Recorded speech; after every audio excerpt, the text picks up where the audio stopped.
बात करेंगे किसान आंदोलन की, जिस पर न्यूज 24 की सबसे बड़ी कवरेज लगातार जारी है। किसान आंदोलन का आज 32वां दिन है। दिल्ली के बॉर्डर पर किसान आंदोलन का 32वां दिन, 32वें दिन में किसान आंदोलन प्रवेश कर चुका है। केंद्र सरकार के 3 नए कृषि कानूनों के खिलाफ आंदोलन कर रहे किसान संगठनों ने सरकार से बातचीत का फैसला किया है। किसान संगठनों ने 29 दिसंबर को सुबह 11 बजे सरकार से अगले दौर की बातचीत का प्रस्ताव दिया है। हालांकि बातचीत को लेकर किसान संगठनों ने सरकार के सामने शर्तें भी रखी हैं। सरकार की तरफ से अभी तक बातचीत के प्रस्ताव पर कोई जवाब नहीं दिया गया है। खबर इस बीच आ रही है कि सरकार कल यानी कि 30 दिसंबर को किसानों को जवाब दे सकती है। कल आपको बता दें कि 28 दिसंबर है, यानी कि कल जवाब दिया जा सकता है। 29 दिसंबर को बातचीत की तारीख तय की गई है।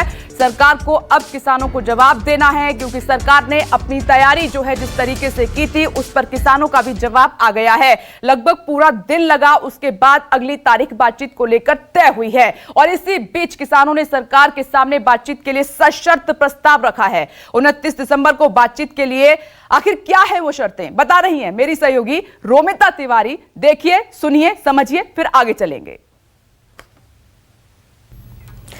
किसान क्रांति का आज 32वां दिन है और लगातार ये मसला अभी उलझा हुआ है। सुलह का कोई फॉर्मूला फिलहाल तय होता नजर नहीं आ रहा है। और इस बीच केंद्र के 3 कृषि कानूनों के खिलाफ सरकार के बातचीत के प्रस्ताव को किसान संगठनों ने स्वीकार कर लिया है।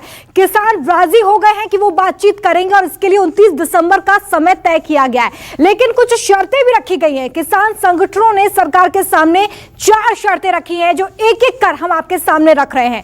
किसानों की पहली शर्त है कि सरकार इन तीनों कृषि कानूनों को रद्द कर दे। ये मांग लगातार किसान जब से प्रदर्शन कर रहे हैं तब से कर रहे हैं कि वो किसी तरह का संशोधन नहीं चाहते हैं। वो ये चाहते हैं कि इन तीनों कृषि कानूनों को रद्द कर दिया जाए। आगे बढ़िए, दूसरी शर्त देखिए, जहां पर किसान ये कह रहे हैं कि एमएसपी यानी कि न्यूनतम समर्थन मूल्य की कानूनी गारंटी दे दी जाए, क्योंकि किसान ये कह रहे हैं कि इस कृषि कानून के बाद एमएसपी खत्म हो जाएगी और इसलिए लिखित में कानूनी गारंटी सरकार की तरफ से दी जाए। तीसरी शर्त यह है किसानों की, जहां पर बिजली बिल ड्राफ्ट में बदलाव की मांग की गई है, बदलाव यहां पर कर दिया जाए। ये किसानों की तीसरी शर्त है। चौथी और आखिरी शर्त यह है कि पराली कानून से किसानों को बाहर रखा जाए, क्योंकि इससे पहले पराली कानून को सख्त करते हुए सरकार ने सजा का प्रावधान किया था। किसान चाहते हैं कि इस दायरे से उन्हें बाहर कर दिया जाए। तो ये है किसानों की तरफ से प्रस्ताव और मांगे जो हमने आपके सामने रखी है, कि करके पूरी बात आपके सामने रख रहे हैं। इस बीच एक और बड़ी खबर आपकी टीवी स्क्रीन पर देखिए। टिकरी बॉर्डर पर पुलिस की सिक्योरिटी में जबरदस्त इजाफा कर दिया गया है। पत्थर के बड़े बड़े ब्लॉक के जरिए पूरी तरह बैरिकेडिंग कर दी गई है, साथ ही कटीले तार भी लगा दिए गए हैं। पुलिस की तैयारी देखकर कई तरह के सवाल खड़े हो रहे हैं। हमारे संवाददाता मनीष कुमार की रिपोर्ट देखिए, फिर वहां की तस्वीर भी आपको दिखाएंगे। देखिए जल्दी से। 32 दिन से किसान टिकरी बॉर्डर पर लगातार जमे हुए हैं। पीछे आप देख सकते हैं कि बैरिकेड के उस पार जहां किसानों का मंच है, किसानों के ट्रैक्टर ट्रॉलियां हैं, लेकिन इस बैरिकेड के इस पार जो दृश्य है वो बहुत ही बदली हुई है। आज आपको दिखाना चाहेंगे कि दिल्ली पुलिस की सुरक्षा व्यवस्था किस तरीके से यहाँ पे बहुत ही कड़ी होती जा रही है। इस तरीके से बड़े बड़े एक तो क्रेन पहले से लगे हैं, लेकिन सबसे महत्वपूर्ण मैं आपको दिखाना चाहूँगा वहाँ पे बैरिकेड, जिसके ऊपर कटीले तार जो है वहाँ पे लगाई गई है। साथ ही साथ यहाँ पे जो बड़े बड़े इस तरीके पत्थर के जो आप देख सकते हैं ब्लॉक्स जो रखे गए हैं, बहुत ही बड़े ये ब्लॉक्स हैं। इसको मिट्टी से जो इसको पैक किया गया है, जाहिर तौर पर कहीं ना कहीं सुरक्षा व्यवस्था लगातार यहाँ पे बढ़ाई जाती जा रही है दिल्ली पुलिस के द्वारा, प्रशासन के द्वारा।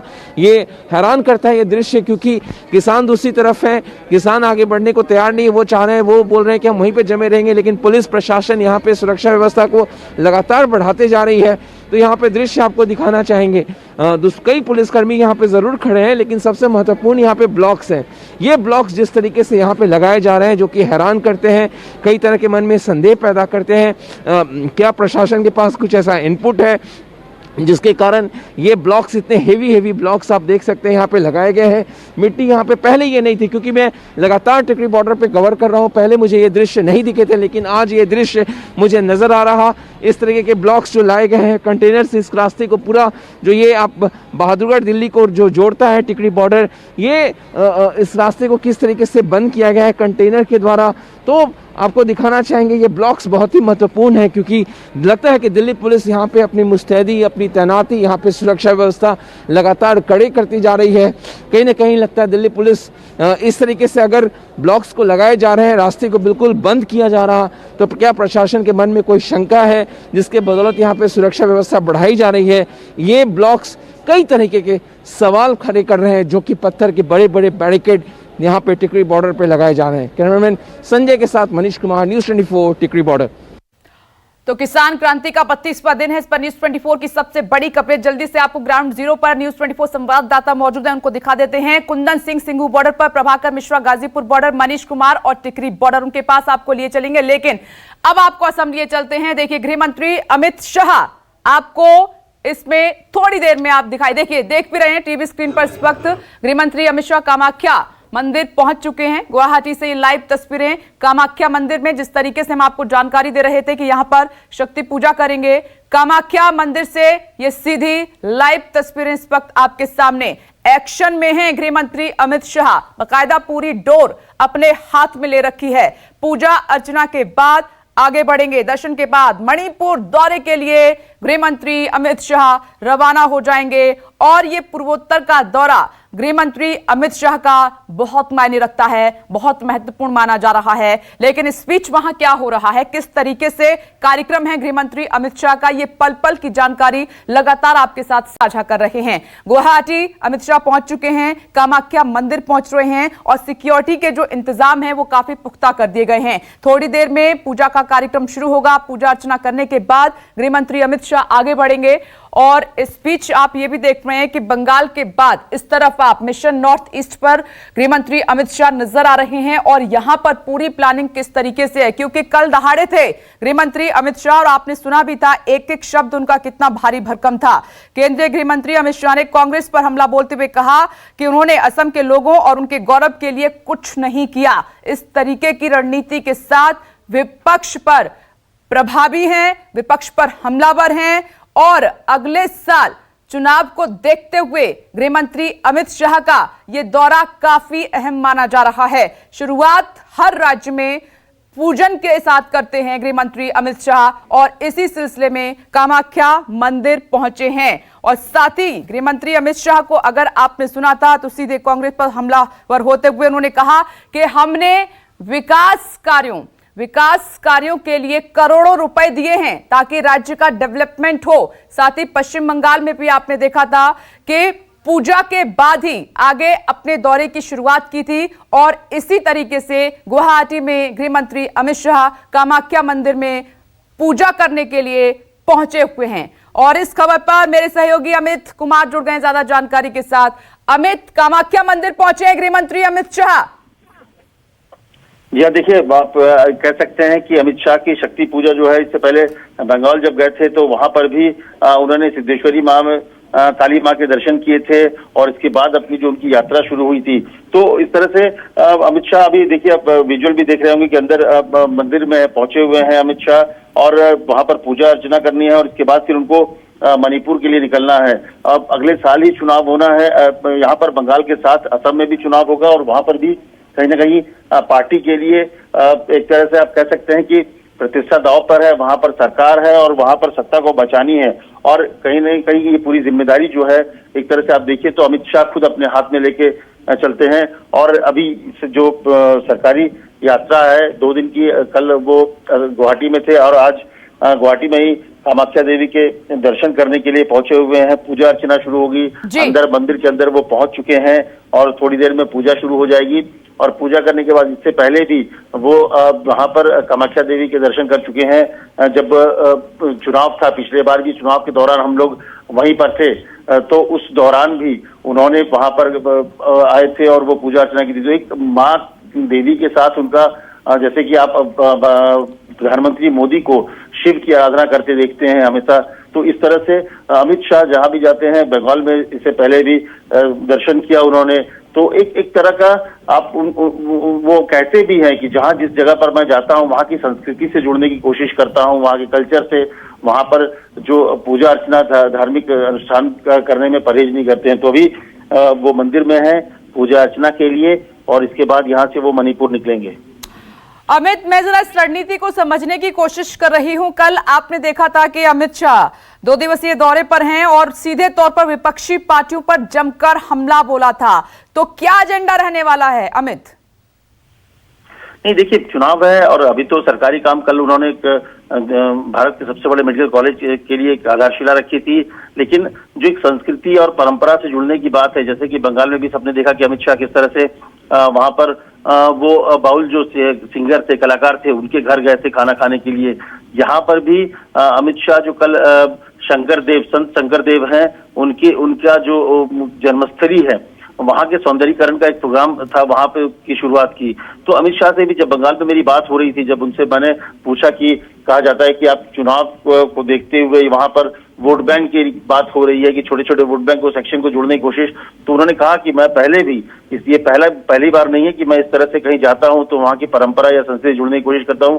बोला ये मेरी आदत है। अमित शाह ने ये मुझे कहा, ये उनकी आदत है कि जब भी कहीं नए शहर में जाता हूं या नई जगह जाता हूं तो या नए राज्य में जाऊंगा तो वहां पर उनकी संस्कृति कल्चर से भी पहचान करने की कोशिश करता हूं। और इसी क्रम में मैं पहले भी खाना खाया हूं, सिर्फ चुनाव से उसको जोड़ के आप लोग ना देखें।